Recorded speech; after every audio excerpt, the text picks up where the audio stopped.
Yeah. And hello, we're live. Take it away, Ryan. Thank you, Joe. Hello, everyone, and welcome to, as always, a very special episode of Roll Call here. We are celebrating an entire campaign up to this point. It's the Isles of Iverion Retrospective.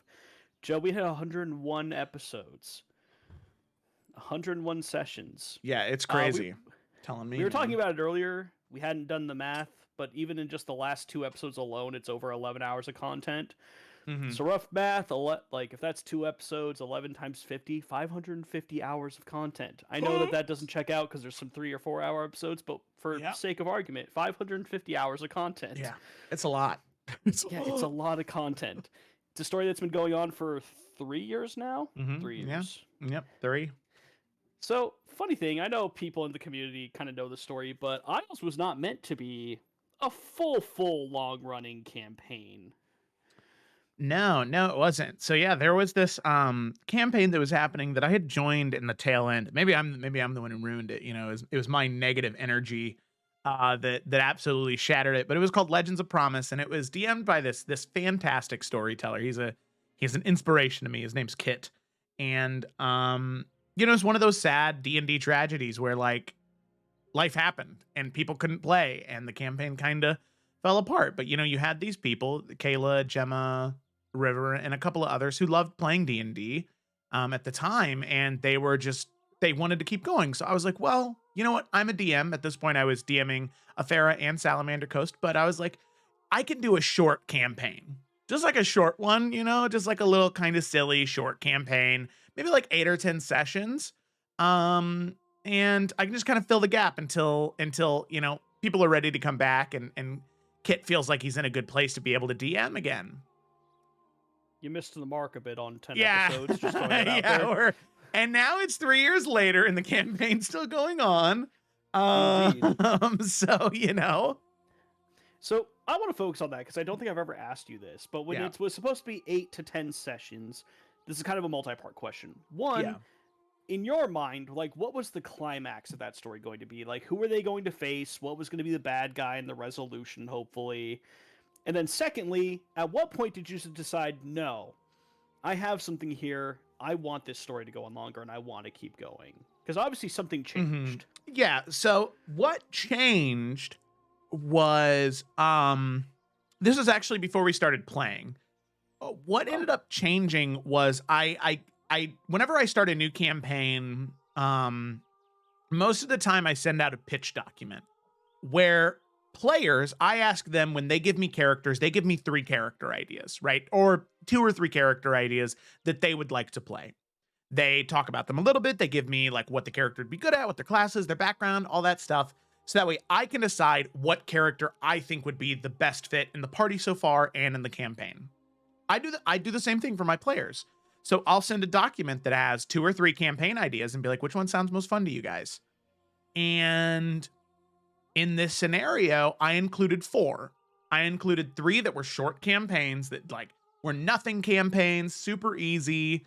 And they would take place 10 to 15 sessions at the very most. And then there was a 4th one where I was like, or we could do something that we could play, whenever there's not a session of LOP. So we could play it for the next 10 sessions. And then we could take a little bit of break, go back to LOP, and then we can come back to this whenever people need to take time off. And the pitch that I gave was just like, yeah, you guys start in a small village and you've maybe always wanted to adventure. You've wanted to go out and see the world, but you've never had the chance to. So you're stuck in your place, and it is your Frodo Baggins, your Rand al'Thor, and you are the people, the heroes from the most iconic fantasy stories of the modern era, and we'll just kind of run with that and we'll just do it. And everybody was like, well, that one, duh. Yeah. And, maybe that was, I don't want to say that was poor foresight on my end, because in fact, it was great foresight on my end since we never went back to LOP. But yeah, so that's generally how that ended up happening. It's like, I decided to propose something that was maybe too much, just so that way we had enough stuff. And then as it turned out, I really, 3 years later. It worked out. It worked out okay. I'm pretty happy with it. As you should be. As you should be. Mm-hmm. Yeah. So going back to the first part of that question, where did you originally kind of see it ending when you first kind of came up with the idea, or did that kind of never get to that point because it ended up going, or it changed too much before session 1? Yeah, so I think obviously where I initially thought we would end it was at the end of the Sandpoint arc, you know? I thought that that's where it would end and we'd go back to Legends of Promise, and then that would give me plenty of time to think about what the next arc would be and like where they'd go from there. But then, you know, as they started to get closer and closer to the end of the arc, it was very apparent that Legends of Promise wasn't going to come back. So I was like, okay, so they're going to kill Bishop Vizira. When they do, it can't just end there. They've got to like find something out. They've got to figure out something that pushes them forward. Because before I was just going to have her be like, I think what Isles was going to be initially, before I realized Lop was going to end, was it was going to be like a villain of the week thing. I think that's the, you know, where they were going to go to different places and they were going to like kill a villain, and it was going to take 4 to 6 sessions if they were really bad. And that was what it was going to be. And then obviously once everything happened, I was like, okay, well, villain of the week is not going to work out. That's not sustainable as a campaign, you know, consistently. True. So yeah, that's generally where I thought it was going to end. They were going to defeat Evil Bishop, villain of the week, and then they were going to move on and they were going to fight another villain of the week, you know, like some pirate guy. Captain Harvester was his name, you know. They'd beat him, they'd move on to Raven Rock, beat another villain. But then, you know, now I realized, I was like, well, I guess it has to be a little more interconnected than that. Fair enough. And to its betterment, of course. Oh, yeah, for sure. For sure. I couldn't imagine these characters in a villain of the week scenario. Like, wild. So looking to Isles as a campaign as a whole, and I know that like storytelling versus in a book versus a movie, where like, you know, there's maybe 1 to 2 creators. Like obviously for a book, there's like 1 author, but for a film, there can be like a few screenwriters. There's the director. Yeah. D&D is a much more cooperative storytelling experience because you have the DM, and then there's 5 players who can look at everything the DM provides and be like, nah, screw that noise. Like we're gonna do our own thing, you know. So I think it's harder to kind of have like, not necessarily an interconnected story, but like thematically having kind of like a through line through like a D&D campaign. So I'm curious, for Isles, with the challenges that they've faced and with the characters, do you feel that thematically there's a through line for Isles in terms of just kind of like, if you had to summarize like, well, what is this campaign about other than fighting evil and, you know, the kind of the fantasy cliches, but like what makes Isles unique to Salamander Coast or Afera, etc.? One thing that was incredibly important for me after that moment, right, when I was like, okay, well, this is going to be a bit of a longer campaign and it's going to be quite a bit more consistent. One of the things that I wanted to play with, and I wanted to be a focal point of this, of Isles, was how in a magical world, right, there are unexplainable forces that can affect you, and they are incredibly apparent.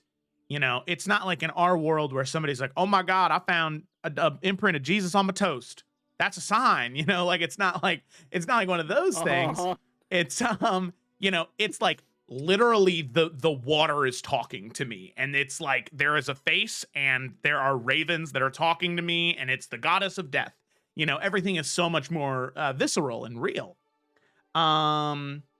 And so for me, I was like, one of those concepts that is always I found very interesting was the concept of fate, and how so many times in so many fantasy novels and so many stories, the characters will say, well, fate put me on this path. I have to be here because fate put me here. And that was a really big point for Twig, right? Fate and destiny and that path was so important to her character, and about how you can't necessarily change fate. You just kind of have to go with it. Yeah, wheel weaves, baby. And so I brought this up in Isles just yesterday, actually, and I'm more than happy to say it again. But the big through line for me for Isles was like, it's not just about the path that you're on, it's about how heroes have the ability to change fate.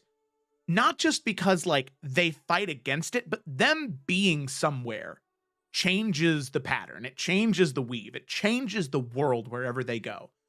Yorick taking vacation in the Gemstone Archipelago inevitably will impact somebody's life in some way that he never would have conceived because he was there. He doesn't even need to do anything notable. Just him being there has an effect on the world around him. And, you know, I don't know if that's necessarily something the characters have realized, because I think that for them, it's when they do something notable, they think the world changes. But just being somewhere changes the world because the world shapes around them, not the other way around. They are powerful beings, not just in what they can do and the feats they accomplish, but in how they shape the world. And so I'd say my central through line for Isles is how heroes can change fate, whether they know it or not. Yes. Praise in Yorick. All right, no, I really dig that, because that definitely kind of, looking back, I can totally see where that kind of leads to and where it goes to in the story. Yeah. All right, so obviously, Isles, over 100 episodes. I'm going to get the big, broad questions out of the way. Not that they're easy, but they're the ones that might take a lot of thought. So Okay. I'm just going to throw those out because we got to cover them. Yep. So one, what has been your favorite story arc in the campaign so far? And you don't need to narrow that to like book 3 or book 4. Obviously, it could be Twig rising up to be Lady Forrester, which took place over multiple books. So obviously, like, you can kind of define that as you will. But what's been your favorite story arc so far?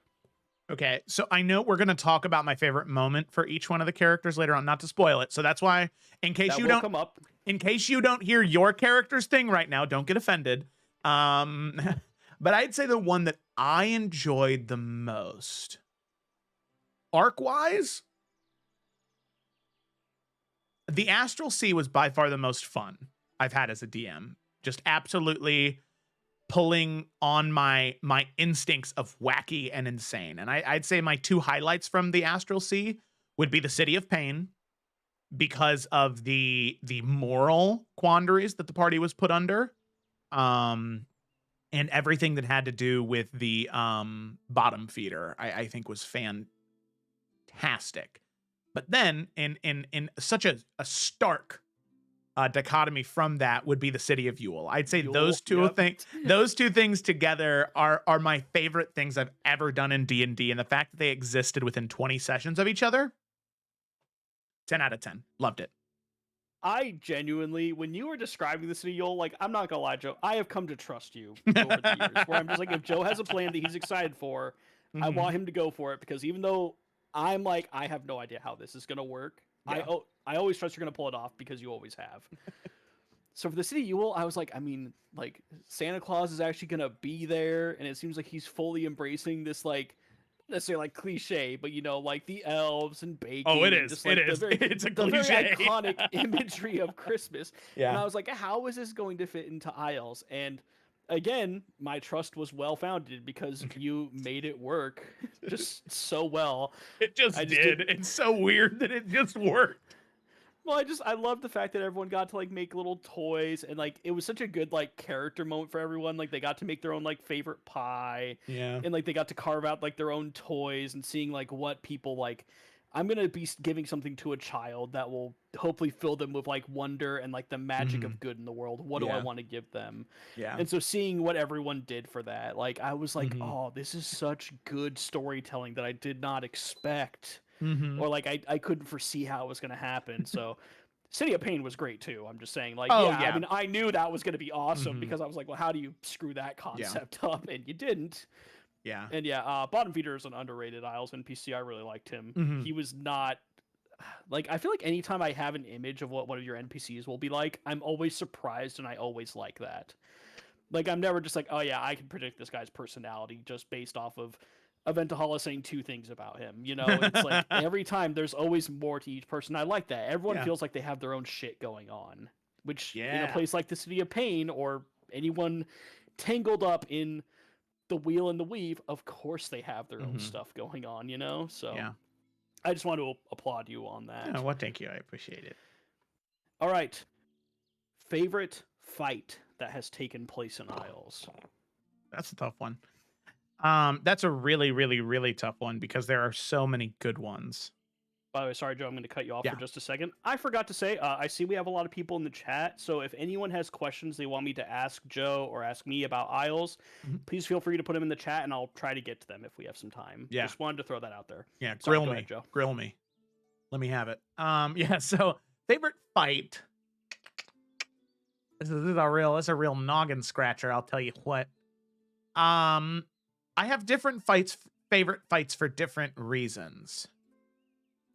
I enjoyed the obviously, I mean most recent one, the Morcella fight, because of how thematic that fight ended up being, and I'm so glad that Twig got the killing blow on Morcella with the dagger, because I just feel like that is really so awesome for her to be able to be the person to cleanse the land.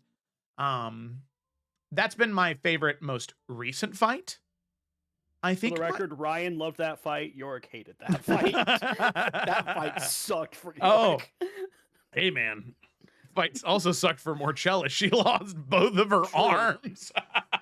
Yeah, well, picked the wrong side. Anyways. Other favorite fight, the fight in Highland Pass, with them fighting the Brood Mother, and Geldovan, or the Watcher on the Wall, the giant insectoid monster, like with the roiling lava, and like Twig on a giant ballista shooting this creature. Like, that was a good one. And just because I rewatched a section of it today, the one of the first couple of sessions Yorick was there. It was in the Markle crypt when you guys were fighting the giant skeletons. And there was like, the room was like, there was like the waterfalls, and it was like the bridges, and the skeletons, the skeletons couldn't move at all. So it was like Yorick and Nalfian were trying to go up and like get the archers or whatever, but they were getting pummeled by these giant skeletons. It was just in my head. It was one of those epic high fantasy battles that like I can picture so clearly. You know, Yorick just smashing through one of the giant hands, Nalfian sliding underneath the other one, slashing, like Yuri and Twig and Lila just suppressing fire. Like, it's one of those ones I can picture so clearly. So yeah, I'd probably say those are my 3 picks if I had to pick some. Those are good. Thematically, like, it wasn't so much of a fight, obviously, but like the conflict / fight that took place in, I'm not gonna call it the end, because that's what the episode was called. Yeah. The pocket dimension where Mezzen Kelnos, Finch, and Emerald were. Like that, I feel like that was almost kind of more of a puzzle than a fight, but there was still a battle there, so there was still combat. There was, I mean, Isin was there. Crazy dude. That's true. That's true. Yeah, I thought that was great. I had a whole lot of fun with that one too. That one's up there also, because it was so heavy. Well, yeah, that's what I was gonna say. Is like, obviously when you're just like fighting and the goal is to kill, like that's what most combats are. But for that one, I felt like there were so many like secondary objectives, because it was like, it was our last chance to try and convince Finch to come back to the light. We had to make sure that Evrand didn't go down because he was connected to the Arcanum suppressor. Yeah. We had to make sure that, you know, Belle wasn't left behind. And so like it felt like there were so many stakes, because it wasn't like, oh yeah, well, we're just going to kill them all till we're dead. Because it's like, no, there's 2 Forsaken here. This is not a fight we win, period. Do you want to know something really funny, Ryan? Always. Somebody was left behind.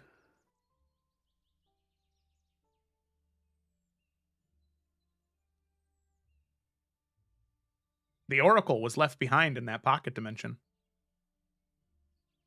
Yeah. Was she? She was, yeah. Well, that's uncomfortable. So I'm very excited for next campaign for her to be the central antagonist. Well, can't dwell on the past anyway. Yeah, Yorick never trusted her anyway, But so she'll be a really cool villain later on. she will be a very cool villain. Oh man, that's rough. Mm-hmm. Well, that fight just became even better because now there were consequences. Consequences. Consequences. All right, Joe, this is the question that I'm sure is going to take the longest. So after this question, I'm going to go to some of the questions that I asked the players just to kind of give you some feedback and give you some insight into how they felt about Isles. But now comes the moment where I need you to tell me your favorite moment involving every single character. Ooh. So favorite Twig moment, favorite Nalf moment, favorite Yorick moment, Lila, etc. Okay. All right, I'm gonna start with the new recruits, and then I'll go to the old OGs. So we'll start with Yorick. One of my favorite Yorick moments was when you guys first got to Hearthcrest, and Yorick was not very well known to the Dark One and his allies at that point. So when he went into Loro Khan's like lair in there to like negotiate with the Bond Sheen to try and find out where Geldovan was. Oh my! And then Loro Khan comes out, and you guys are just talking like, ooh. That was good. What did you like about that, if I may ask? What did I like about it? It was one of those. That was one of those moments where I was like, I was not expecting this. This is crazy. This is fucking insane, dude. I don't know what the fuck to do. Oh my god! Like I was nervous because I was like, what happens if he gets caught? Like it's him, fucking two Bond Sheen and one of the Forsaken. And Yorick swung first on the Bond Sheen. Yeah, he really did. He chose violence that day, and I guess Loro Khan respected it. So I'm gonna chime in on that real quick because I want to talk about that. So like for me, whenever a new player kind of gets introduced to a campaign, whether I'm a player or the DM, because I do DM, I just don't do it very often.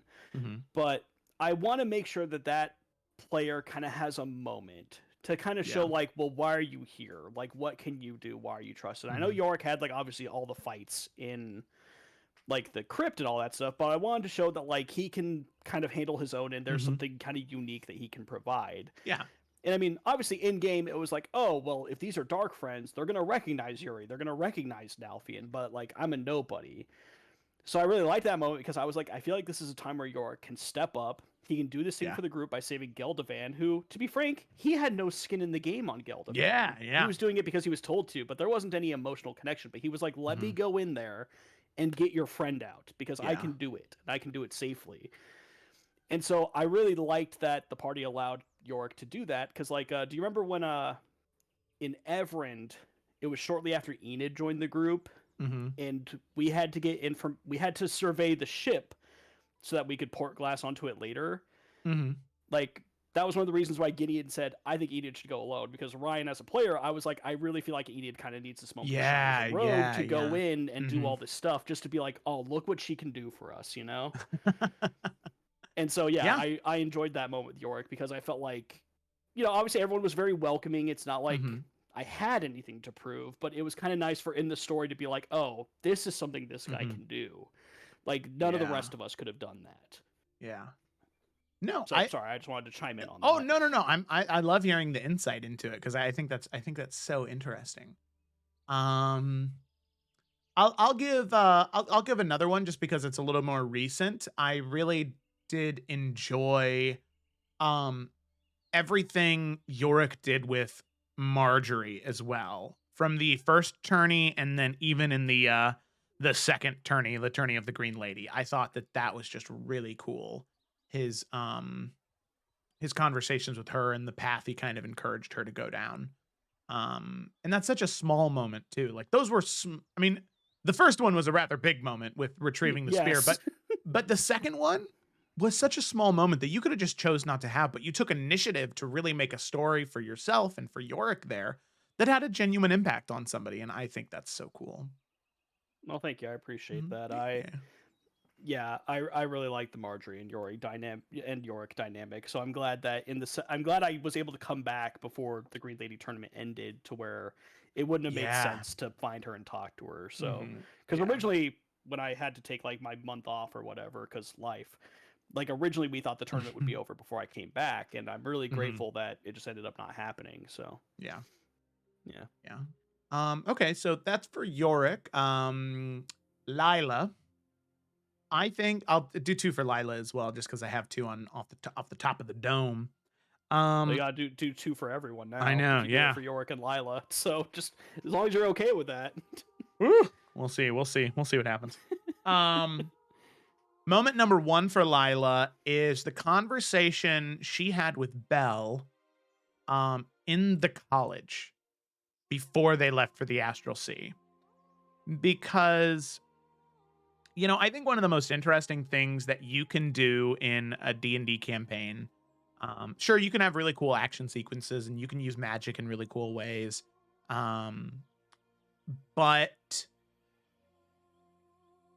there are things you can do as a DM and as a storyteller and as a player that give your characters genuine human connection.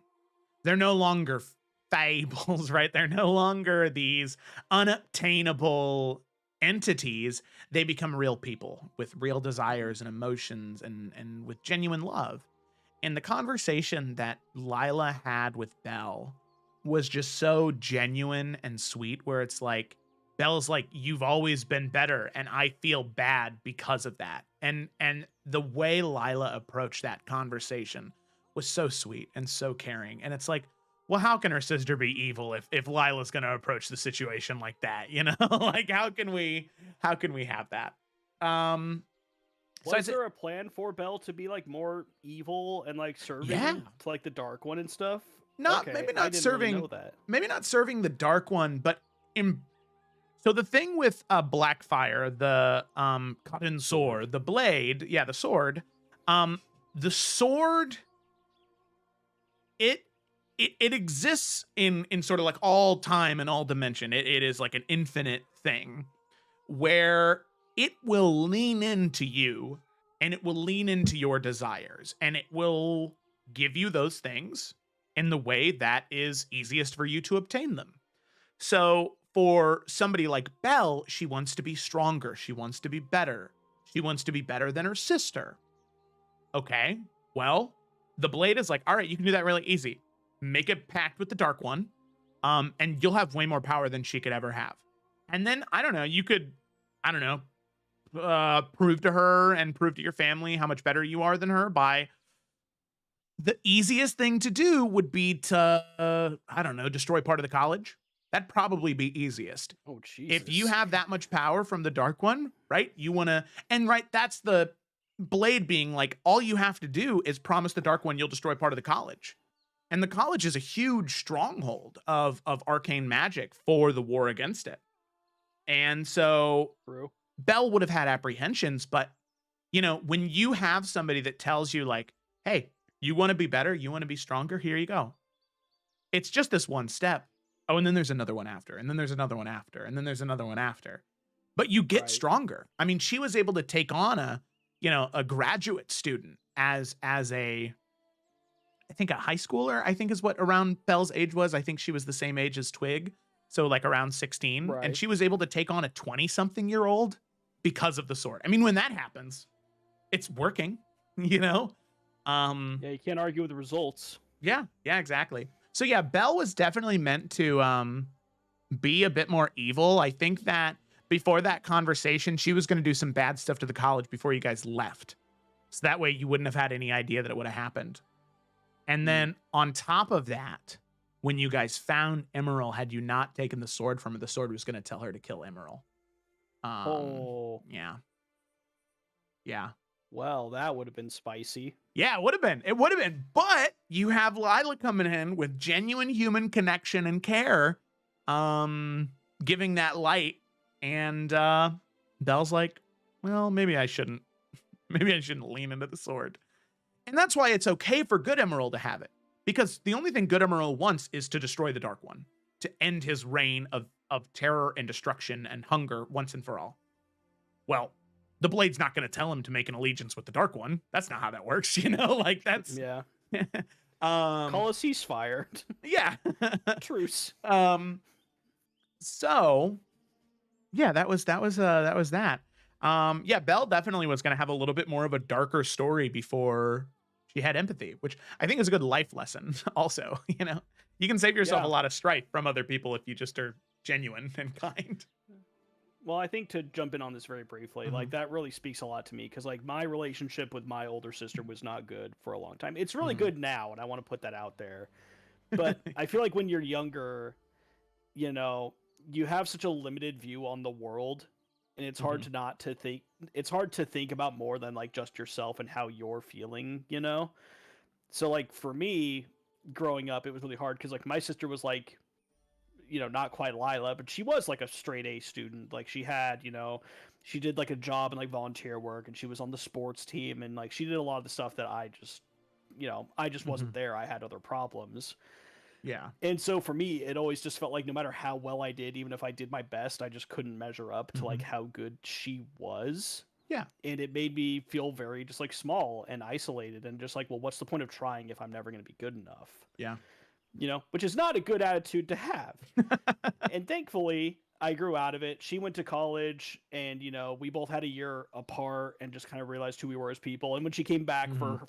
for her first summer from college, we ended up getting like really close, and we're still really close to this day. Yeah. But it's funny how that lack of perspective when you're young affects you. And so I think, I mean, Mhm. I had no idea this was going on with Belle, but hearing it now, I'm like, yeah, absolutely, I would buy that 100%. You do follow stupid ideas when you're young because you're so desperate to have something, Mhm. Mhm. you know. So Yeah. yeah, I really like that. Yeah, yeah, Ryan, I tell you what, you and I, we gotta go to the same therapist together because we have a lot of the same issues growing up. Why we're just playing D&D, so Yeah, like yeah, that's a good point. that Yeah. is the therapy. Mhm, Like we're good. We do mhm. go to the same therapist. Um, uh, but yeah, well, thank you for sharing that. That's it. yeah, See, that's sorry what to I'm completely saying. hijack No, no, that, no, but you're good. No, no, no. Because like that's the thing I was saying is like it's a genuine human connection that people get. They understand that. You know, not to be too like theatrical here or anything, but you know that's always been one of the appeals for Shakespeare through so many of these years since he's been alive and that his works have lived on past him is he wrote universal stories where at the end of the day something like Romeo and Juliet, sure, it's set in like Renaissance Vienna or Verona, sorry, but it's about two people falling in love and in general, it's about two people. Let's not get too far into specifics, but in general, sure. it's about two people that fall in love and their parents, their authority figures say, no, you can't do that. That's wrong, you know? And that's something that people can connect with, you know? That's something that I've experienced in my life. And it's a way that I connect to that story. And so with the stories I try to tell and then I cooperatively tell with my players, I want to make sure that that's something, right? I don't want it to just be like, oh shit, we're fighting a dragon. That's cool as fuck. Like that's a great thing to do in D&D. But I also want those moments where you're like, oh my God, Lila loves her sister so much. And that is so beautiful. Like those are the types of, I want both of those things in my games, you know? Like I want both. Give me both. Give me, please. You always deliver both for what that's worth. Thank you. Yeah, I try. I try. So I'm glad to hear that I still have good approval ratings so far. Um Second favorite Lila moment. Uh Now that we spent like 20 minutes on the first one, it's gonna be a long episode. um I It's not a second complaint. Take as second long as favorite you need. much shorter is her taking Nalfian to go pray. Um because not because of the act itself. And I highlighted this in my stars and wishes after this session, but I think it's just because Felicity has a comfort in Illica because she's played in I think almost every single one of my Illica campaigns except for 2, I think. And I've run like 10. So Felicity has Right. the highest attendance rate out of anybody right now. And I maybe it's just because of the comfort she has there, but whenever anybody says, "Oh, I want to do this with another PC and I want to take them to go do something," I say, "Okay, cool." And then we go, and then it's typically like, "So, Joe, what would be like a thing that this character would do in relation to this thing we're doing. Like, oh, well, make a history check, you know? And then they go, make a religion check, yada, yada, yada. But instead, I was so ready. I think you can even see it in my face during the session. They sat down and I unmute my mic and I'm ready. And then Felicity just goes. She just goes and she does not stop. She has prayers written for Corellian. She guides Nalfian through this entire thing. And I'm just like, you don't need me. That's crazy. I'll go get a drink real quick because this is awesome. I'm not even involved right now, and this is fantastic. And it's just one of those moments that makes me really proud as a DM to see somebody that I played D&D with for so long and how they've grown so much from that starting point. So yeah, I'd say that was second favorite Lila moment. Nice. All right, you just have a few more characters to go.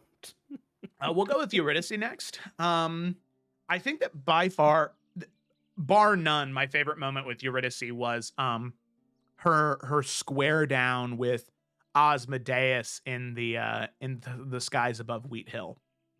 That, for anybody that's read Wheel of Time, which I think it's really only Gemma has gotten to that point in Wheel of Time yet, because I know Ryan, I know you started.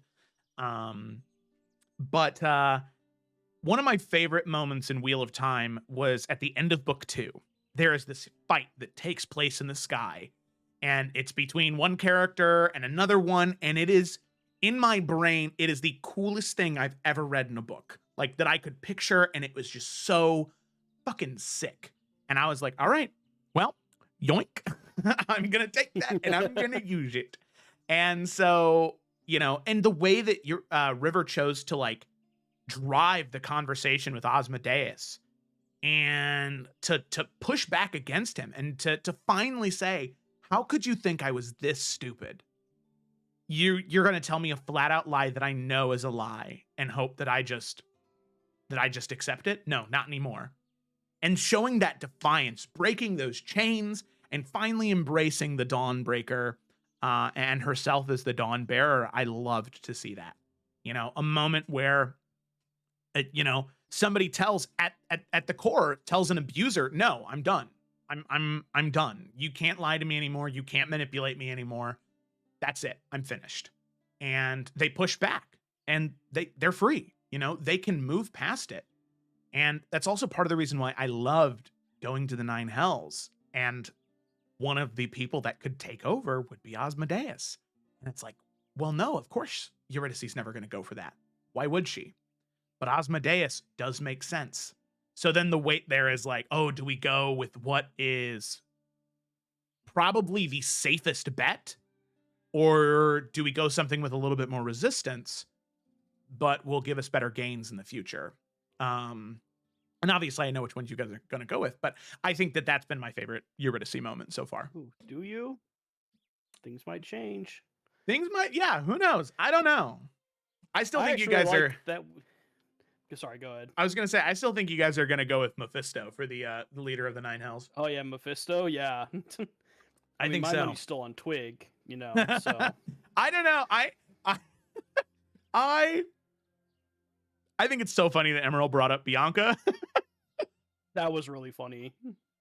I was like, Felicity's face when you mentioned it was one of my favorite things last session.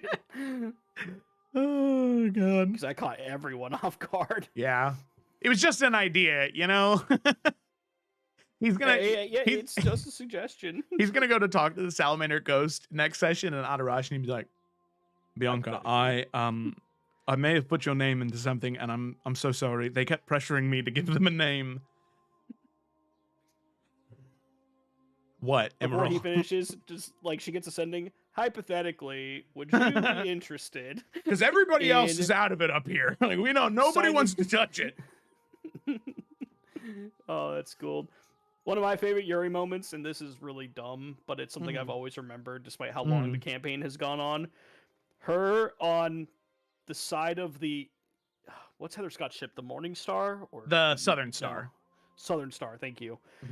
It's before my time. But, and I remember her hanging off the ropes with, like, Grok's pistol, hunting fish that way, because Grok was teaching her how to use a gun. And that, I don't know why, just the fact that she was even into that was just really funny to me. Yeah, it's just one of those things that's so, like, that is the pinnacle of D&D, you know? Like, making incredibly poor decisions while somebody encourages you and another person looks at you like, what are you doing? You know? And that person was Twig. Like, why are you killing fish with a gun? That is so awful. Like, you're not even eating them, you're just shooting them. Yeah, and you were to see in Grogger just like, woo!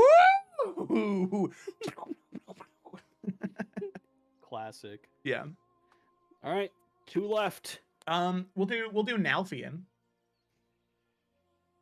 Nalfian Forrester. Yeah, Nalfian Bainir Forrester, hyphenated. I don't think that's true, but okay. No, it's not. Moment number 1 for Nalfian. I wish I could remember the context. So I'm not going to say that one. I will instead say number 1, her Nalfian's poem for Twig at the beginning of the Festival of the Green Lady. I think that I am a sucker for poetry. I always have been, and I always will be. And I think that the poem that Kayla wrote was just fantastic, and it really was such a genuine poem about Nalfian's love for Twig and always being there for her, and once again, the love a father can have for their daughter. One of those universal stories. That's what I think. That's what makes what makes Kayla. Oh my God, what makes Nalfian and Twig's relationship so sweet is that it's so real. You know, it is so genuine, and maybe that's just the love that Gemma and Kayla have for each other coming through. But whatever they're doing, it works. It's beautiful. That's moment number 1. Moment number 2. I mean, it's gotta be the incredibly short but poignant 30 minutes of Old Man Nalf showing up in Highland Pass, the brief conversation, Nalfian getting paralyzed, Kayla playing as Old Man Nalf fighting against hundreds of echoes in the sky, and then shutting Shadow Nalf outside of reality. Like cutting through reality, sending him out, and then it's just so visceral, like young Nalfian holding Old Man Nalfian who's dying, and just being like, "Oh my God, I'm so sorry." And Old Man Nalf is like, "Did I do a good job?" And like Nalfian's like, "Yeah, you did. You were perfect," which like could be seen as vain, but like imagine, dude, imagine the pain that Old Man Nalf must have felt. Because I abandoned my boy. You know, he abandoned his friends and companions. That Nalfian trusted the Shadow and left them. He hurt and probably killed Brandon. You know, he was chased away. Twig was afraid of him. He thought his life was over and he had nothing else. But in that moment, he was able to make everything right, and he was able to fix it, and he was able to give himself a chance at the future he always knew he could have. Fuck, dude, I love that so much. That's so good. Oh, I know this doesn't count for the purpose of the question, but probably like my favorite, like one of my, I have to say that I think Nalfian showing up in SC, probably the biggest plot twist that you've ever done across all of the campaigns. Yeah. Because I remember watching that live, and all of us were just like, what the fuck? Why is Nalfian here? Why is he here? Why is Zimbrel posted to like a crucifix? And of course, that's what started my whole, Emerald Prime theory. So yeah, that was a big ending to an episode. Oh man. Yeah. It was. Woo, that was a big one. I remember building up to that, and like the fight against Daku, and them going through the realm between, and then ending up at the end. The end of their reality, and seeing Bahamut's skull just hanging out there, and Nalfian's made a home there, and the last man on Earth. Yeah, I just, the 13 graves for the 13, at that point, 13 companions, Oh, Fuck, dude. So good. I love it. I know.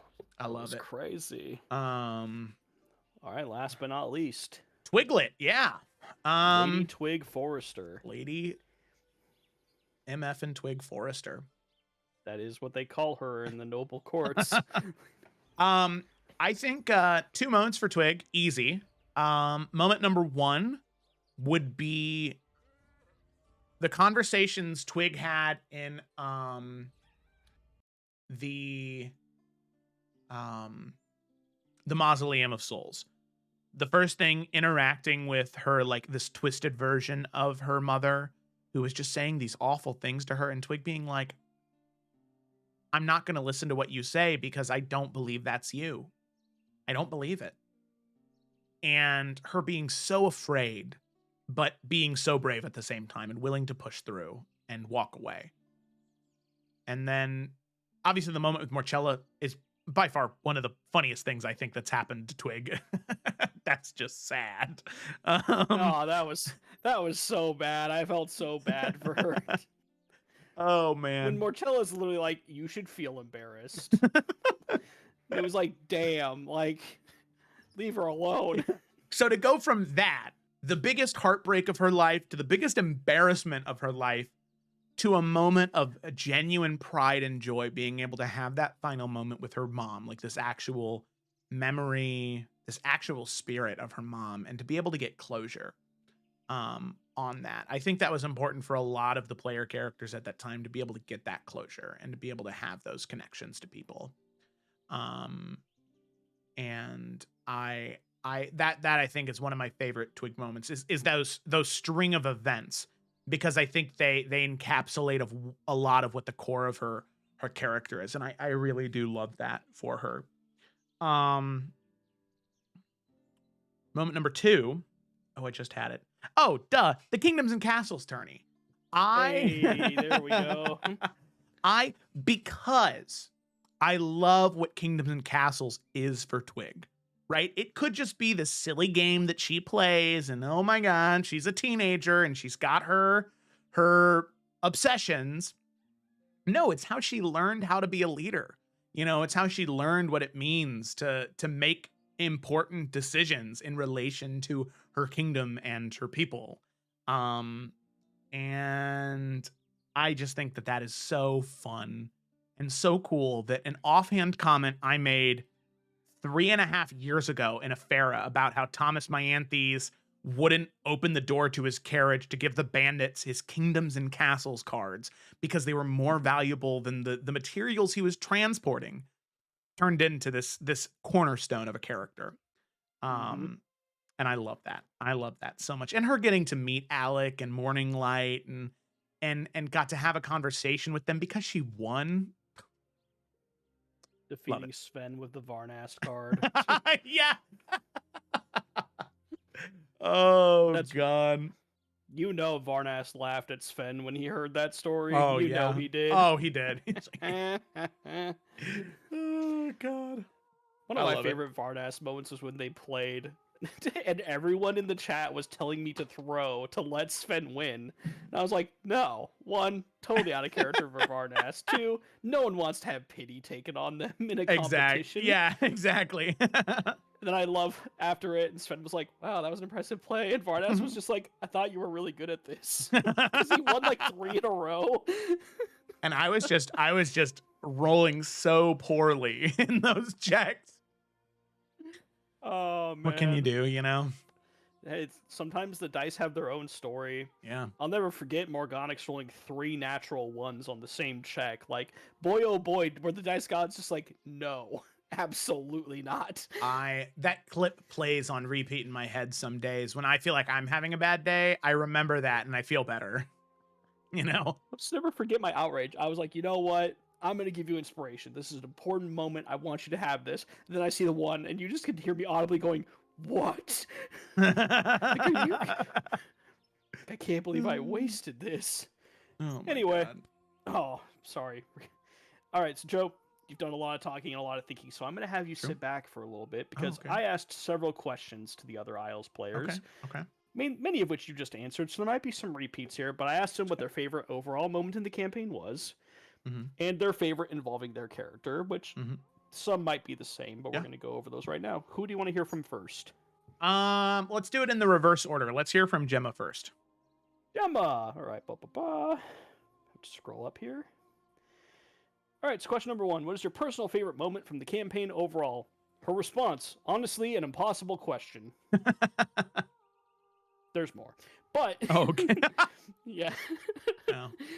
But one oldish thing, I think, I realize in hindsight, this is a little more than a short and sweet moment. That's fine, Gemma. I want to show some love to when the party accidentally set free Mezin Kelnos. Oh, yeah. And not just because I'm biased for my boy, but I love so many things in the lead up and in the impact of that little romp. I loved the set dressing, finding Puabi. Yeah, Puabi. Sorry if I get the names wrong. This Dowie dwarf who we could barely speak to, the mystery of this place, safety that she kept talking about, and of that whole general area pocket dimension. Although we sucked at it, I love how the puzzle just encapsulated all the confusion the party held going on into this. All of us very much stumbling in the dark, stumbling in the dark a lot at what was really happening in the world and with the Dark One. I loved the Cassius reveal and portrayal, fighting alongside Emerald, accidentally fraying a Forsaken, Emerald's sacrifice, and then the big question of what happened to him and what are we supposed to do now. That would frame a good chunk of the campaign to come. We also scored Lila out of it, and she's pretty neat. Well said, Gemma. Yeah, well said indeed. All right, and then favorite moment involving her character. All right, recency bias aside, the Siege of Hazard's Hollow / Talamir, hands down, though again, a lot to choose from. Session 28 was when Twig found out about the Foresters. Sessions and sessions later, it was crazy to finally be there, but hey, there was a lot to uncover and a lot of growth Twig certainly needed before it could happen. The way things unfolded felt so perfect. Twig had spent a lot of her life alone as an anxious wreck. But here she is, cleansing the trees of Oakkarn with the help of friends she never could have imagined she would have. Marching into the corrupted keep against a Forsaken that mocked her as pathetic sessions ago. Certainly only living by the immense love and sacrifice of a father, and carried by literal wings of victory and friendship that allowed for the final blow. Of course, she couldn't have done any of it alone, but maybe some of that strength and courage rested in her all along. Aww. Damn, well said, Gemma. That is fantastic to hear. Oh my god. Whew. Well, yeah, no, I absolutely, I concur, as one very brave forester once said. All right, we are going to Nalfian now. True. Who's next? True facts. Nalfian. True facts. All right. All right. So, personal favorite moment from the campaign overall. Kayla, totally, I think my favorite arc, and I know this is a bit selfish, but I would have to say is the Green Lady Tournament. It was during this time that I felt really extremely confident on how I wanted Nalf to be by endgame. Not only was it a really awesome moment for Nalf to grow as a character, but the actual events and atmosphere of it all was great. It was the perfect mix of Harry Potter, Goblet of Fire, and A Knight's Tale. Everyone got a chance to shine. There was a lot of fun political intrigue, assassinations attempts, puzzles and riddles, challenging combat. I think it was an arc full of everything. Also, want to throw out there the William Bosserman moments, especially when Joe practically did a full play for us during our first time in Raven Rock, and of course, the poem performed for us in Dragon's Bay. Oh, yeah. So, got a truncated version of Macbeth. It's just really funny. All right, so we're going to jump to Lila. Okay. All right, All right, overall, just one moment is so hard to decide. There are so freaking many. Nalfian's plea to the Green Lady broke me. Twig doing the Balefire dagger with Lila flying her around is so sick. But I think Nalf versus Shadow Nalf showdown is still my favorite Isles memory. Recency bias on my own character aside, that moment, as only a viewer, has still stuck with me. Yeah, question, Joe, or yeah, this is celebratory. Vindication. All right, and then Lila moment. Yep. Also so hard because I'm always having a blast as Lila. Lol. Everything with Finch was great. Lila's family too, and even Evrand. And the Astral Sea Star stuff has been such a blast to discover / explore. This is so dumb, but I still kind of adore all the weird shit that happens to her, like the worms / Winter Mist blow up, Death Stench, Hairy Werewolf shit, lol. and that it's just a fact that her perfume is very noticeable, even ever since her session 0.5. Yeah, I do think it's really funny that gross things keep happening to Lila. Like, I do just think that's just a recurring bit that I hope never ends. Can't wait to see what happens to her in the Hells. Sure, nothing weird.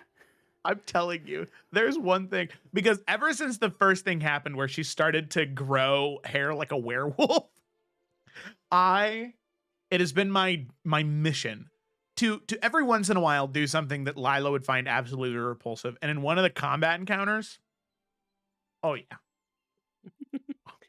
Oh yeah.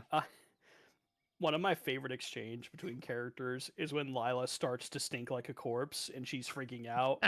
And Nalfien's response is, "You still look nice." And she says, "Why would you say that?"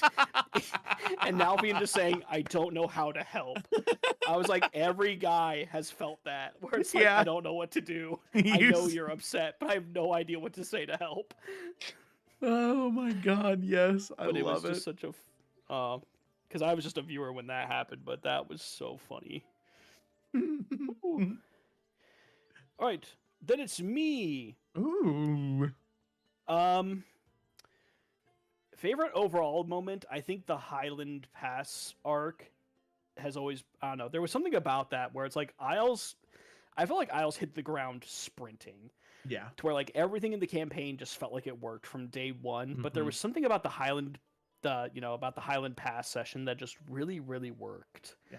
And I think it was just like everyone coming together. I loved this decision about like, instead of focusing on the journey, them deciding to go and help all the people, which I know you weren't expecting, because I know Brandon threw it out there and then everyone jumped on and you were like, shit, I don't have that prepped. Yeah, I shoot myself in the foot as a DM a lot. Yeah, don't we all? We shoot as players, we probably do the same thing. Yeah. Frequently. Oh god, yeah. But yeah, just there was something about that arc and that fight with the Broodmother that like I could go back and re-listen to that several times and just always find something interesting or new about it. I love it. I love it. For Yorick, it's hard, but like, and this is gonna seem really weird, but like I was really nervous when I created Yorick as a character because he's very different from all the other characters I've played. In terms of just like, yeah, he has this stuff that's like hard and he has to work through, but he has a much more lighthearted nature about all of it. So as dumb as it is, that first session where he revealed that his chain devil he had nicknamed Craig, and just seeing how that broke you, Joe, like that was when I was like, this character's going to work. Because I was worried that I was like, going to be trying to be funny and try to joke, and it just wasn't going to land. And it has proven to just continue to work. Just I love the fact that I feel like out of every session, I feel like I usually just get a small quip or a jab, and I see you smile, or I get a little chuckle, and that makes me really happy. Because I just did not know if it was going to work or not. But yeah, from the moment where you completely broke at the mention of Craig, like that's what gave me the confidence to where I was like, this is going to be a great. I can do it. Yeah. Oh god. Yeah. So yeah, that was.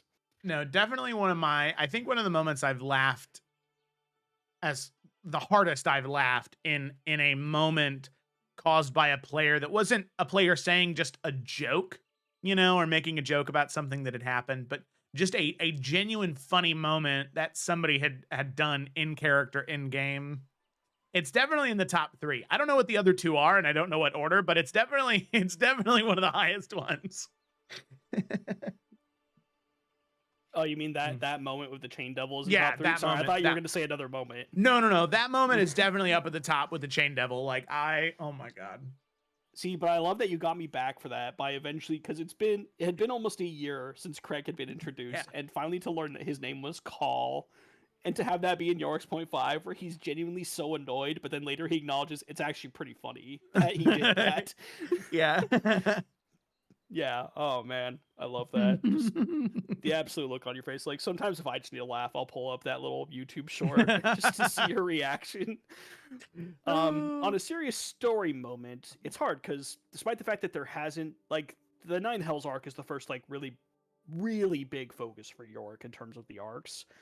But like I said in our Stars and Wishes from last session, I feel like you've done a really good job of having big moments throughout the other arcs where Yorick gets to shine and there's something about him. But for me, I think the strained relationship between Lila and Yorick over Finch was really interesting. Yeah. And I really like how we got to play it out because, like, you know, Felicity and I have known each other for a long time. We're very good friends. So the moment, because I don't remember when it first came up, but when Lila was like, well, I want to try and save him. I want to bring him back to the light. I was like, ooh, this could be a problem. Because it was literally like, within the first like 20 minutes of Yorick being introduced, it's like one of the first things he was told to go do. And I was like, well, I can't just be like, all right, fuck it, you know, let's do what you want to do. And so thankfully, Felicity and I were able to talk both out of character and in game and come to this conclusion that I think was both, you know, it resonated for both of us really well. Yeah. Where Lila got to have this chance. She wasn't able to like really save him. Like he had to die immediately after that, but she saved the part of him that mattered. Like who he was as a person. Yeah. And he still died, and Yorick kind of got to have his own piece with that by, you know, acknowledging like, hey, this guy did a lot of bad stuff, but I can still be the bigger man and I can help him move on. Because like he didn't let Finch off the hook. He flat out said, he was like, hey, I know Lila said you made up for everything you did, but like, you know, that's bullshit, right? You did a lot of bad stuff. Yeah. You know, and I thought it was just a really good resolution for both characters that culminated with Yorick making Finch's gravesite. Yeah. Which was not something I ever foresaw happening. Yeah. You know, I think that's, it can be a little nerve-wracking as a DM to put two players' backstories in conflict like that, or two players' goals in conflict like that. But with two players that you can trust them to come to an amicable conclusion that doesn't involve them, you know, killing each other. And right. I knew that I could do that with you two. I knew it would be hard. I knew it would take a lot. But it was, of course, something I did on purpose because I knew it would make for some really, really, really awesome moments that would encourage a lot of character development from you two. And I'm glad that it turned out that way. And I think it was just good that we both had, and this is the last thing I'll say, and then we can move on. But like, just no, I think it just goes to show like the trust that, you know, Fel and I have with each other as players, because there were times where I was like, ooh, do I do this? Is Felicity going to be mad? I'm hoping she trusts that like she'll know that I know when to back off. Because like when Yorick and Delphine kind of poked their heads over that ridge and saw where that like Finch was leading them by like a wand, I was like, well, Yorick's going to try and tackle Finch to the ground and try to, you know, take him out, because like, well, he's attacking Lila. Clearly the plan didn't work. But like before Yorick could get an attack, Lila was like, Yorick, stop. Like he's on our side. And Yorick listened because he trusted Lila. Yeah, and I trusted Felicity. So it wasn't just like this, well, too late, Felicity. You tried. You're done. I'm taking over now. Like there was still that group story connection. So I think it worked out perfectly for both of us and for the direction of the story without feeling like anyone betrayed who they were. Yeah, I agree. And that is by far the most important aspect of all of that. Yeah. All right. Sorry, I lost my notes here. You were good. It's been a very good episode. No, I agree. I've had a lot of fun. Oh, there we go.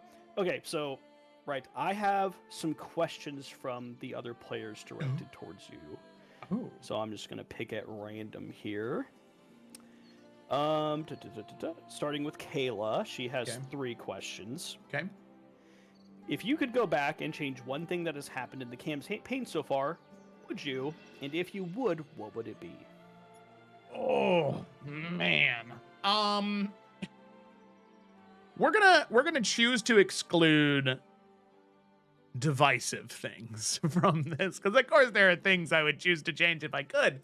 I would have. I wish that I could have prepped the campaign from the beginning, knowing how interconnected the two would be. I think that's a more general sweeping change, but I think that's probably what I would have done to make it more clear that House Markle is deeply connected to the Dark One from the get-go. Because, you know, I as a DM, I've said this a million times, but I'm definitely a gardener as a DM, where I don't know all of the connections in the beginning when I mention something. And so it worked out, but I wish that I could have added more, you know, foreshadowing or more hints at things from the very beginning. I think that's thing number one, that I probably would have done, with the foresight. Without the foresight,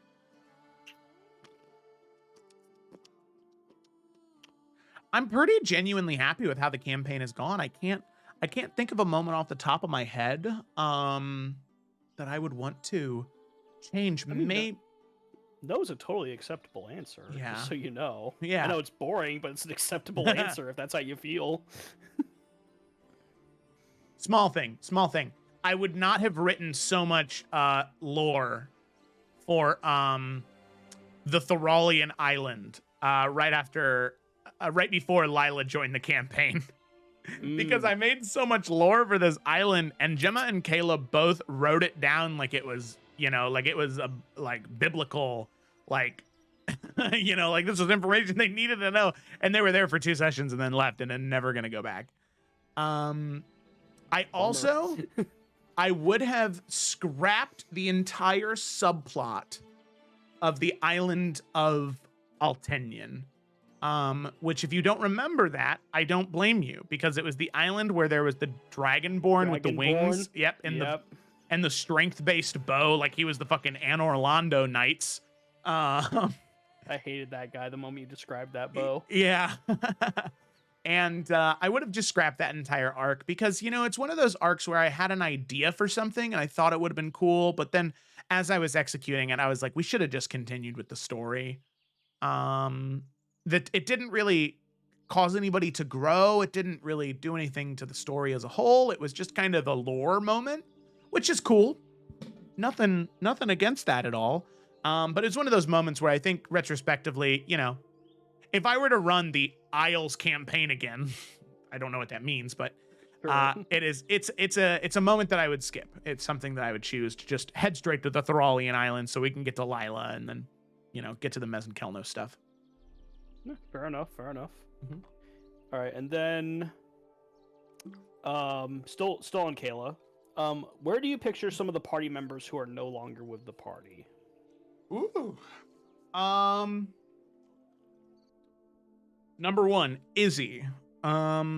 Izzy is probably just working at the college, doing what they can to help prepare for the war against the Dark One. Being a warforged, using their connection with Ryanite, that magical gemstone mineral, to help create things that are going to help against that war. Okay. Grok. Yeah, I think probably the best thing I could say for Grok is he's probably like the new captain of the Flying Dutchman. Oh, is right. So, I think that I think that he hears about the events from sailors. And so I think that he would be inspired by how Nalfian has changed. And I think that he would be trying to do as much good as he can in that role, inspired by Nalfian's good deeds and knowing that both of them came from a really dark, twisted place. And if Nalfian can change with everything that was fucked up in his life, Grok can probably change too. So I like to imagine he's like a more neutral, true neutral Flying Dutchman, as opposed to like neutral evil or lawful evil Flying Dutchman. Quilp? Yeah, Quilp is just picking berries in Issa Nalor or something. I think that I think that the city life was too much for him, and I think that he's just trying to live a peaceful life before everything falls apart. Fair enough.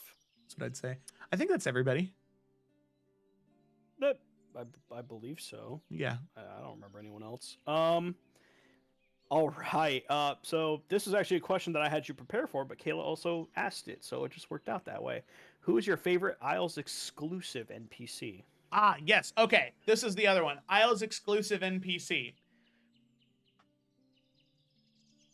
Of course, I love Brandon. I love Din, one of those early NPCs that really has had like such a strong hold and such a strong connection to Twig, and the realization that he was the prophetic child, and that he was destined to be this entity connected to Dowie and House Markle that could learn all of the necromantic runes. And now the life that he's on, obviously that's never going to be something he falls into. I really like Brandon. Would he my favorite? I don't think so. I love Zevran. I think that Zevran has been such a, I'm not going to lie. The reason he was integrated into the story, was from his mom. His mom wanted a political play, right? My son is very handsome. He knows a lot. So what if I send him to these adventurers, and these adventurers are doing great things? House Forrester, House Tatiana and House Tariel, a lot in common, both very rich, and both very powerful. So what if I send my son to try and marry Lila? Zevran is not a charismatic guy. He's handsome, but he's not suave, and I think that's made rather clear. So Zevran didn't want to do that. He's from a noble house, so of course he's going to listen to his mom, but he wanted to help these people because he's never been on an adventure, so he wanted to do it. And it just so happened that, the sort of genuine connection between him and Lila unfolded. And, Zevran's not upset. He genuinely cares for Lila. However, it's something that Zevran is going to have to tell her one day, because he would feel awful not saying that. Like, I was sent to do this, but I want you to know that I genuinely feel this way about you. I think that'll be a really hard conversation for the two of them to have. And I really like that. But is he my favorite? No, I don't think so. I love Danny in Trouble.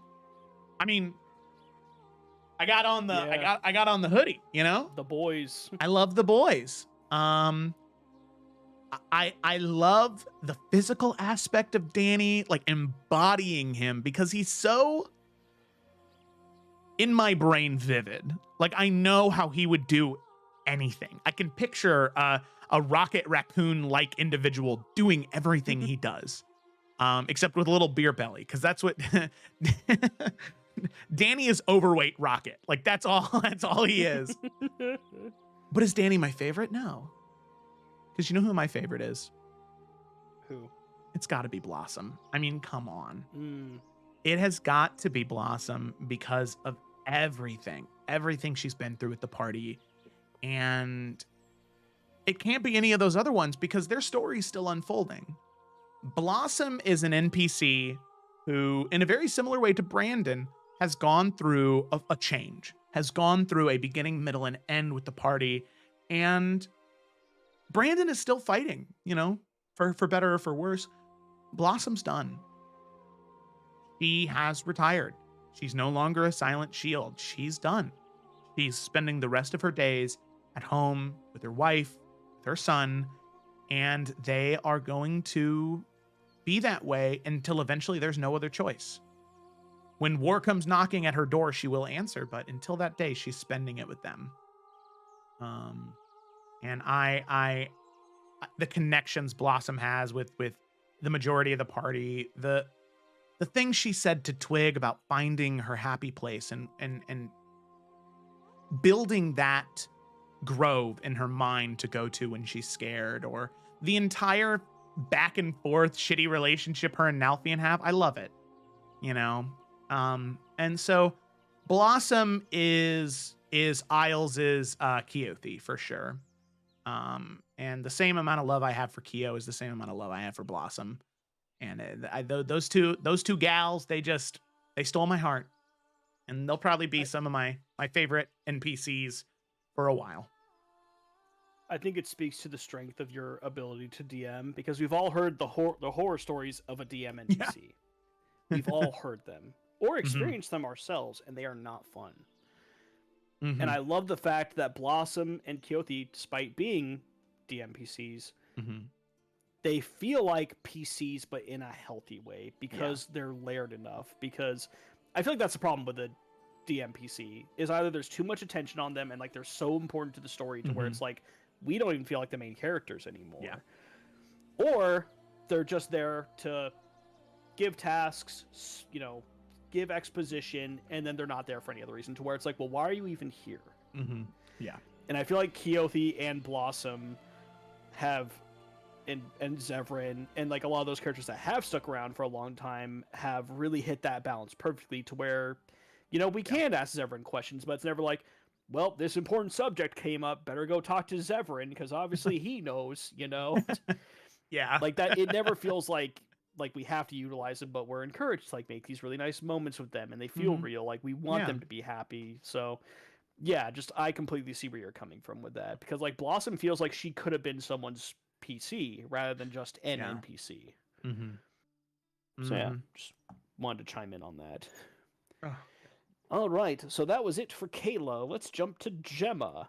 All right. Boop boop boop. Let's see here. Oh, this one's interesting. Is there anything you wish we could have seen more / expanded on that was cut because the party took a left turn or just wouldn't have fit? I know you said you would have cut out an arc, but Gemma's like, is there anything you wish kind of got more detail on it? Yeah. I wish that overall in the campaign, we could have spent more time with the Dowie. Overall, I think that would have been something that only added and I don't think would have taken away from anything. Like instead of doing Altinian, just doing another abandoned colony of the Dowie, I think would have just been a good idea. I would have loved to have done more with the Dowie, and I don't think that's anybody's fault, or because the players took a left turn at all. I think it's just because we kind of ran out of time, you know? And there was never a good time to put it in there, and you know, actually experience that stuff. So we just kind of had to move on, and that's okay. You know, the Dowie, I think they got enough of their story told where it doesn't feel like they're missing anything, but it would be nice to have, you know, a little bit more of them. So yeah, maybe that's something that we could do in the Isles book that's going to be coming out. There we go. Now we're cooking. Oh.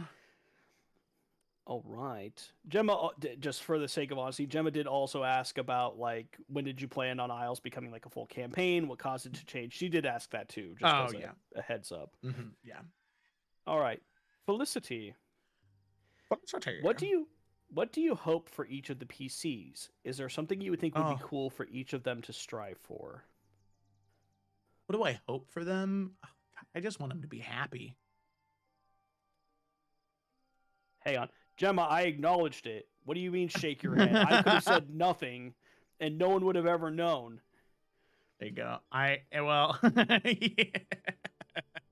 Yeah, fun fact, Gemma, that question was already written before you sent me yours, so... Oh, shit! Yeah. Yeah, just go ahead, Joe. So, I want him to be happy. To expand on that, though. Wrong answer. Specifically, I want Twig to grow up, to live a long, long, long life, where she has every happiness that was robbed from her in those first 15 years, where she gets to feel just loved and cared for and not under threat. Because, right, that's the thing now, right, is everything is dangerous. And regardless of the people you surround yourself with in this world, in this line of work that they're in, you're in danger. And I'm so excited for Twig, however many years down the line, to be able to have leading a small house be the easiest thing she's ever done, you know, and to be able to be safe and to be loved and to be cared for. Now it's time to rest and look out on a grateful universe. Yeah. You never would have thought I'd stick in a Thanos quote with Twig, but there we go. Their stories align more deeply than you could ever know. Yeah. For Eurydice, I don't know if Eurydice's story will ever be done, you know, because I think that you have a character that has been, for so much of her life, even longer than Twig, was just manipulated and abused and just put into the worst situations in the world. And I think that Eurydice would never stop. I think that she would continue to work to break pacts, to give people their freedom and their choices back, to stop devils and demons from interacting with the material plane. I mean, once the Dark One's done, the mantle of the Dawnbearer can be put down, and she doesn't need to wield that spear anymore because its purpose is to fight the Dark One. So when that's done, I think that she would use the magic she has to try and free people from their pacts. And she wouldn't stop until the day she dies. That's what I think, at least. That's what I would want for her, to be able to help people get out of the situation she was in. For Lila, I really want Lila to be, I really want her to be a professor at the college, and the coolest professor, because, like,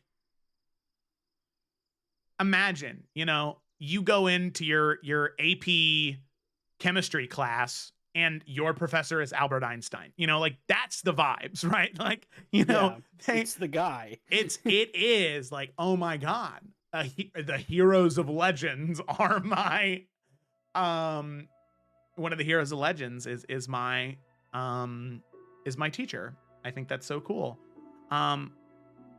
Obviously, I don't want to speak for Lila's ideas on this, but I could see, Lila also being a great mom because of what all she's been through and how her parents made her feel. I think that Lila would be the best mom out there. For real. And the way that she treats Twig, I just think that it would be really nice to see. I think her and Zevran would have incredibly adorable children. So there's that. Then for Yorick, I know that Yorick would never want to retire, especially because he's still young. Because, he's High Hunter, and I don't think he would willingly put that mantle down. But I'd love for the day to come where the Wild Hunt say, it's time. You can put the mantle down, and you can pass it down. You can teach somebody, and you can, be free of this burden. And what I really want for Yorick after that moment is I want him to go to Raven Rock or Hearthcrest or Oscaraz or some city somewhere, and I want Yorick to open a restaurant. Hey, there we go. And I want Yorick to be like the Guy Fieri of restaurants in Illica.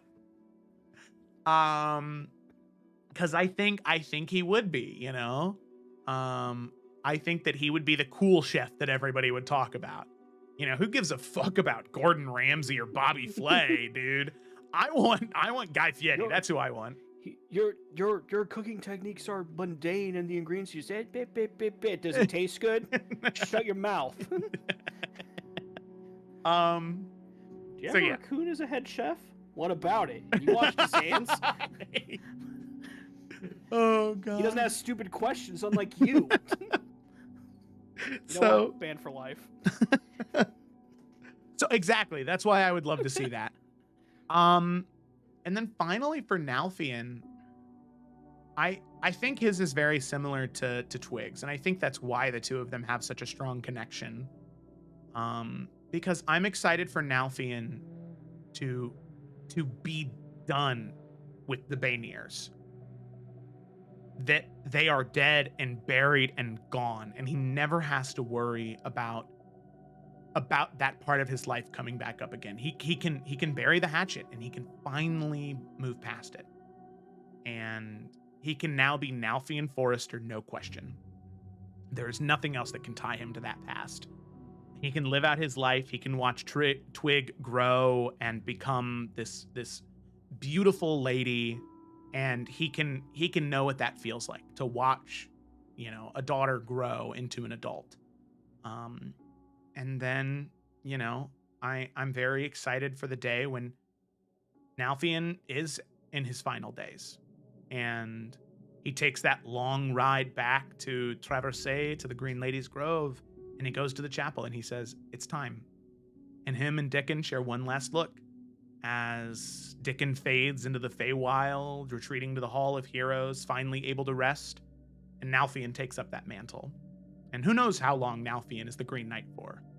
But then, one day, he passes that mantle to another worthy knight, and Nalfion can finally rest, knowing that he did so much good when no one ever thought he could do that, back when he was still in the Underdark. And I love that. I love that redemption and growth and change. I think it's what makes D&D so sweet. Yeah. Whew. Some heavy answers, but I like them Yeah. all. All right. You saying some of this stuff kind of it kind of led me to a question. So when we eventually on that fateful day get to the final battle, we have that session. The last of the Forsaken struck down, Dark One killed. It's over. Do you think there will be some sessions of epilogue to wrap up the stories for all the characters, or does it just end? No, there will definitely be epilogues. You guys have been with these characters for so long. You need that type of closure. I'll tell you what, though, real quick. You want some spice, Ryan? Yes. Originally, my original plan, when I had the Dark One stuff all the way back when I knew that's how I was going to end the campaign, I was like, well, the only way to truly destroy the Dark One is to destroy the pattern. To destroy everything is the only way to truly rid the world, reality of this corruption. The heroes have to sacrifice their reality to destroy the Dark One, so he can't go any further. So the next reality and the next reality can be free from his, like, insatiable hunger. And I thought about that, and I thought that was really cool. And I think if I was writing a book about it, you know, maybe that's how I would choose to do it. But as a D&D campaign, that's not fun. It is dramatic and gripping and compelling, but it's not fun. You don't feel like you won at that point. You feel like we lost, but it was worth it. That's not how you want to end 3.5 years, 4 years of a D&D campaign. True. I think you made the right decision with that. Yeah. So there will be epilogues. Okay, last thing about the epilogues. Do you see them being done jointly with everyone, or do you see them being more like the 0.5s where it's like, Ryan, this is a whole episode dedicated to Yorick's epilogue. This is a whole episode dedicated to Lila's epilogue. Like, I mean, obviously you have a year to decide. You're not locking in your final answer here, but just how do you envision you would do that? I mean, you know, it'd be cool. It'd be real cool. Tell me. I'd love to have like 2 6-hour sessions on Saturday, where everybody is there from Salamander Coast and Isles. It is just the epilogue for incredible for the trilogy of you know, campaigns of the story of the war against the Shadow. Like, I think that would be so cool for everybody to hear how it ends and what everybody does. And to when I say goodbye, I don't just say to Isles and then Salamander Coast, but I say goodbye to this era of Illica, you know, in one fell swoop. Yeah. Ooh. Man, I know you're not locked in, but that'd be pretty cool just for the record. It would be. We'll have to see how easy it is to get everybody for the fight at the end of the Atarashi 9 Hells arc. If we can get everybody for that one and it works out okay, then I think we'll be good. Yeah. Yeah. All right. So, Joe, you made a comment when we were prepping for this episode, and you said, and if I heard wrong, please correct me, but I believed you said you were open to reveal some secrets, some sneak peeks of things to come for Isles. Am I remembering correctly? Yep. Well, Would you like to share? Yeah. I don't really know what you have in mind, so I know I did my whole like, ooh, give us like a one-word thing for whatever, but I don't know what you have planned, so this is completely, I don't know what you're gonna say. I'm not sure if you fully know what you're gonna say, but please, have at it. Okay. In relation to the Nine Hells, you guys are going to have to be really clever. Really, really, really clever in dealing with these devils, because I am going to be a dick.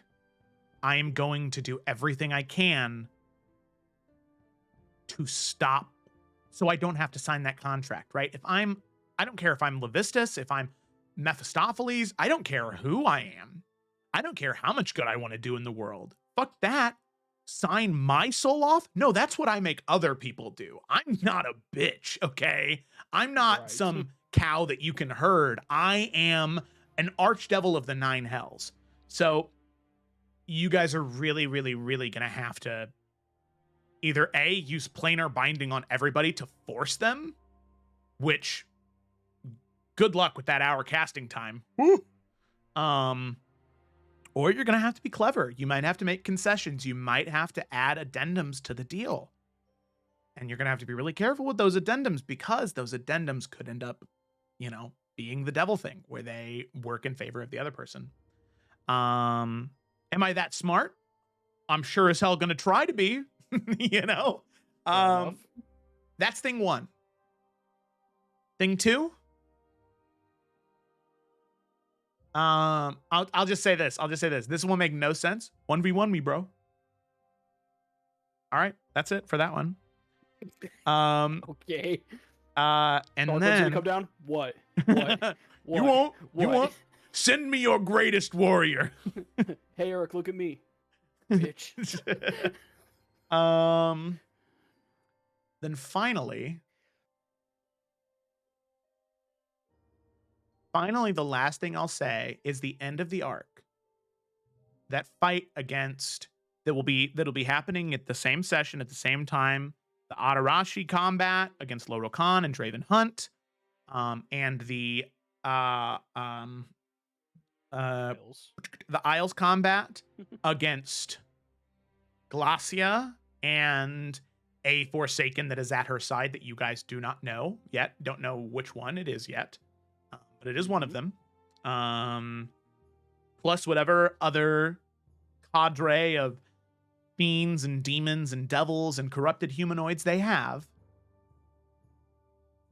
There is one more element that will be present at both fights that will finally give an answer and closure to the truth about the Creator and the Dark One.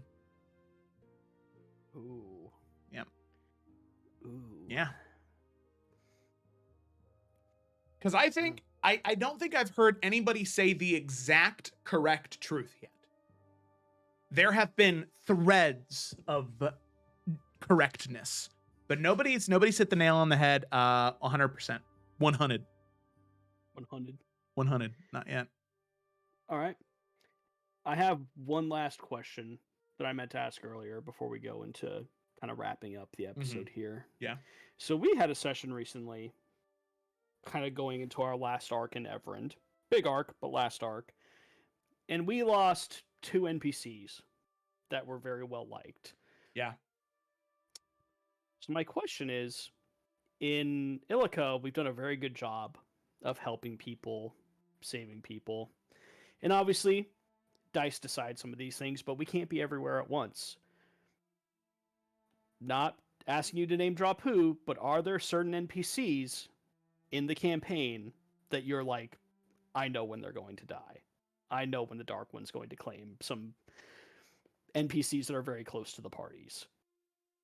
I don't know who specifically, but there will come a point in the campaign where instead of an Evrand where it was just, those 2 NPCs that died, the way it's going to shake down is you guys are going to have to make a lot of choices very quickly And the choices you make will determine who dies and who lives. And it's up to you guys to pick that. And it's going to be clear as day. If you do not go to save those people, they will die. And that is on you. You picked. You chose who lived and who died. And you better hope that that person that you picked, that they stay alive for the rest of it. Because if not, then you really did fail. And you really did let the Dark One win on both accounts there. Spice. Yeah. Yeah.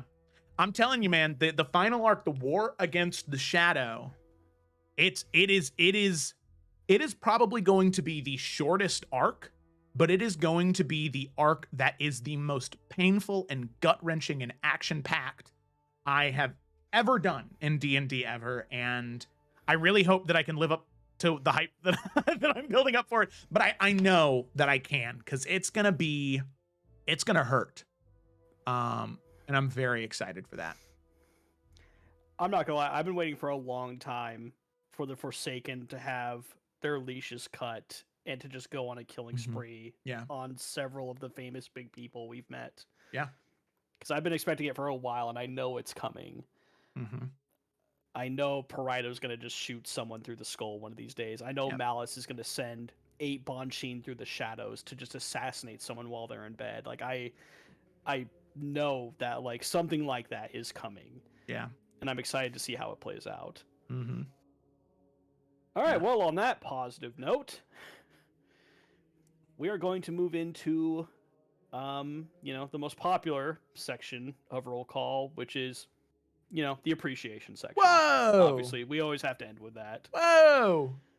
All right, so I got some stuff from Felicity, Kayla, and Gemma. So we're just going to start with Gemma, because hers is the longest, obviously. I'm assuming. I don't remember. Damn. All right, Gemma. I mean, based on her other answers. She had to send it to me in multiple messages. It wasn't all just like one thing, you know? All right, so thoughts from Gemma about Isles. Few things have been as consistent in my life than this campaign has for the past 3 years. I think we all knew that this campaign could be something really special really early on, and damn near every session proves us more and more right. I literally cannot express how much this campaign and these characters mean to me. There was every chance the original group could have just disbanded after it became clear our old campaign had come to a premature end. A lot has changed since then, and we have been blessed with two fantastic additions of Ryan and Felicity. Thank you, Gemma. I'm so thankful to have it, though, to have this group. I couldn't tell you where my life would be if it didn't happen. Just that I would have been a lot sadder, not even able to know what I would be missing. The story has just always been so deep, the world so beautifully crafted and full of magic in a very quintessential way that's not just in the fantasy and D&D sense. We are spoiled rotten having Joe as a TM, with the amount of care you put into this silly little game where raccoons can go from stealing sandwiches from a priest to befriending your IRL cat turned tabaxi and becoming a squire and surely a knight too in the future. The fact that whole thing spawned forth from a brain that will write gorgeous stanzas worth of poetry, celebrating all that has happened and that the party has achieved. I just love my little ball of anxiety that is Twig with all my heart and soul, and want to thank you, Joe, and the rest of the party for putting up with her shit and providing such opportunity to grow and be shown so much love. Fuck me, this is long. All of this is long. Sorry, not sorry, though. I just love these characters so bloody much, love this campaign so bloody much, and love the people in it even bloody more. Oh. Thank you so much, Gemma. That was very nice of you to say. Going to jump to Felicity. Isles has been such a fun experience for me. I still can't believe I went from waiting for the next session to come out so I could watch it as I commuted to and from Indianapolis and then Chicago during my long-distance relationship to now being an actual player. I fell in love with the campaign before even stepping into the world, and that is so cool for me.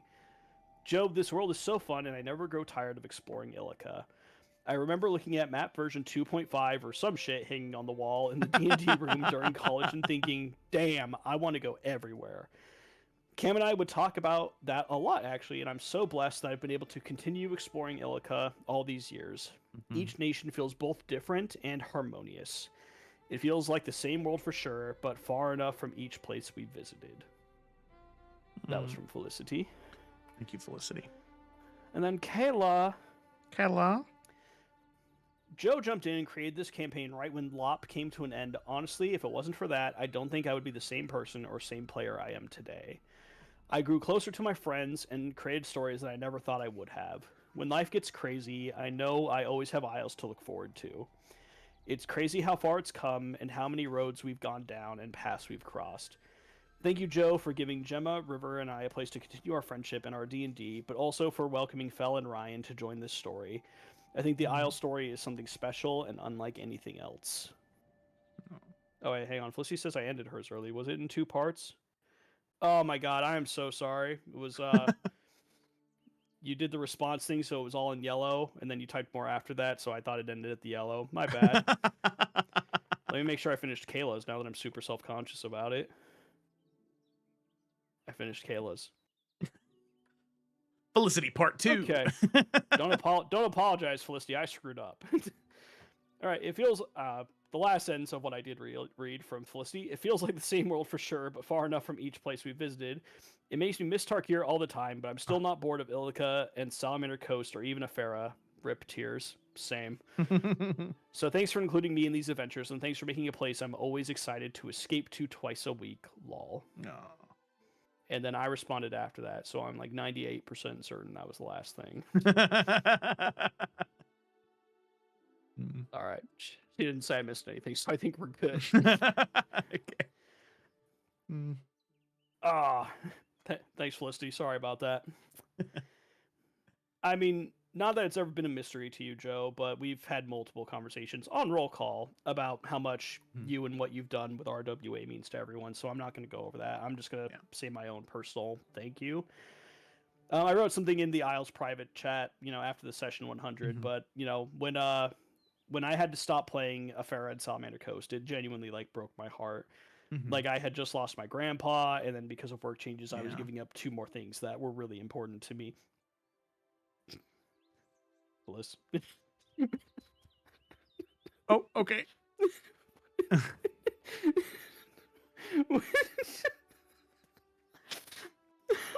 Gee, I'm so sorry.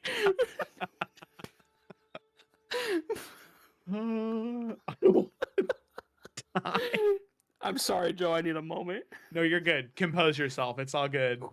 Just was not expecting that. I saw her and I was like, you said I got it all. What do you want? I said I was sorry. She was coming in here to enforce. You missed more. Felicity jumped into the roll call chat. Yeah, Felicity jumped in the roll call chat. It was funny. Oh my goodness. Anyway. She really wanted to be a part of it, yeah. Could have just asked Felicity. But anyways, and genuinely, Joe, I can say this because now it's been like a year, and I think you're going to keep me around in Isles. That's just the vibe I've gotten. Yeah, I know you can retract that in any moment, but I feel like, you've kind of learned enough about me. Yeah. But, I didn't want to ask to be a part of Isles because I was like, well, I've already had to forcefully give up 2 of Joe's campaigns. I don't want to put him into that position of, do I have him come to this 3rd one when it hasn't worked out with the other 2?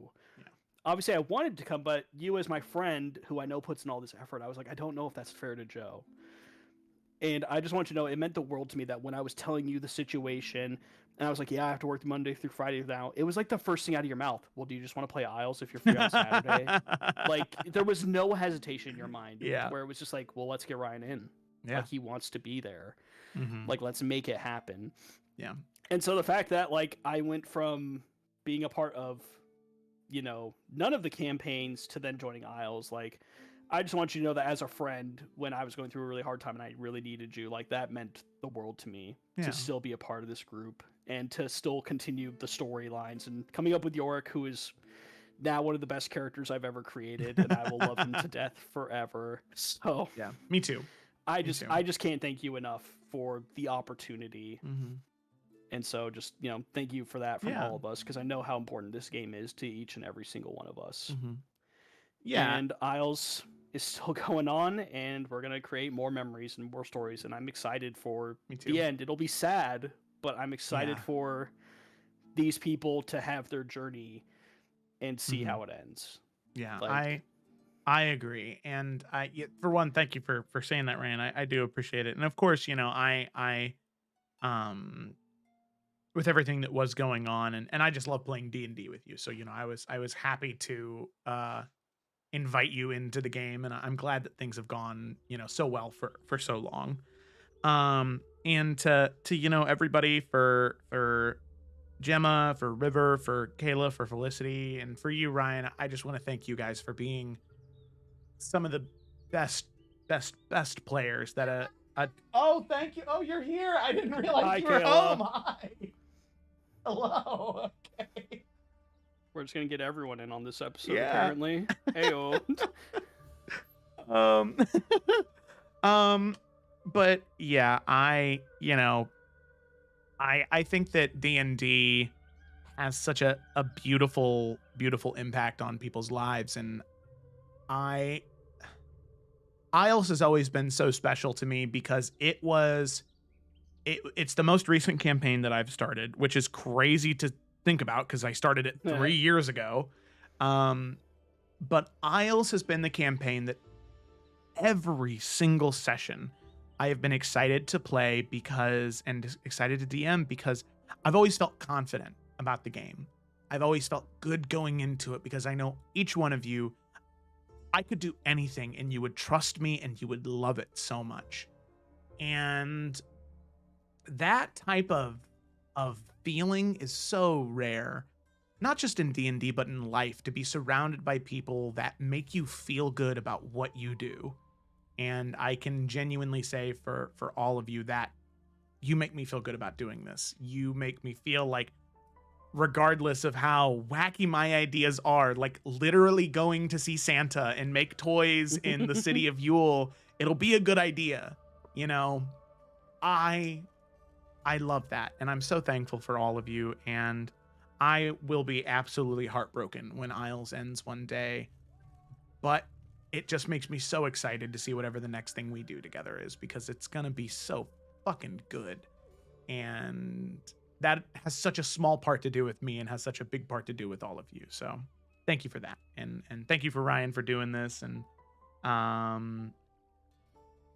thank you to, like I said, River, Kayla, Gemma, Felicity for being there for this entire journey. It has been fantastic. And I'm excited for not so many more sessions, but for quite a bit more sessions until we get to the end. My friend Greg just made a comment in chat that I want to read to you, Joe. Mm-hmm. Mark of a good DM is to see how much trust the players have in them, and it's palpable in Isles. Yeah. Well said. Yeah. I 10 to 15 more sessions. Yep, Yeah, the hells will be 10 sessions, and then the final arc will be 5. You heard it here first. Yep. Oh God. But yeah, just thank you so much, Joe. Mm-hmm. Thank you for always coming on and doing this. Been a while for roll call, but I was very excited for this one. I'm glad we were able to get it in. Mm-hmm. Is there anything else you want to add, or you good? Because I'm feeling good. I'm feeling Felicity again. Stop touching your mouse. I did it again. I know. Well, thank you so much, Felicity, for the guest appearance this week. Twice, actually. It was great to have you here. Wish we could have gotten a little bit more out of you in terms of content, but that's okay. Your appearance is good enough. So thanks. I love you, Felicity, so much. I have nothing more to say. I'm very excited for what is to come, and I look forward to playing next week. Very sad that Kayla won't be there next week, but very excited, especially for this Hell's Arc. I think it's going to be a lot of fun, so very excited to dive into it. Oh. All right, everyone, we have come to the end. Thank you so much for those who stuck around and participated in the chat. We really appreciate it. For this week, Tuesday for Salamander. Salamander Coast. Wednesday, there's going to be no Evrand, but I'm actually doing another episode of Roll Call where I'm going to be interviewing Nick about GAC and what he's recently been through. Super excited about that one. And then lastly, tune in Saturday for the continued adventures of the Isles of Iverion. Whoa. Thank you so much for watching, and we'll see you guys next time. See you next time.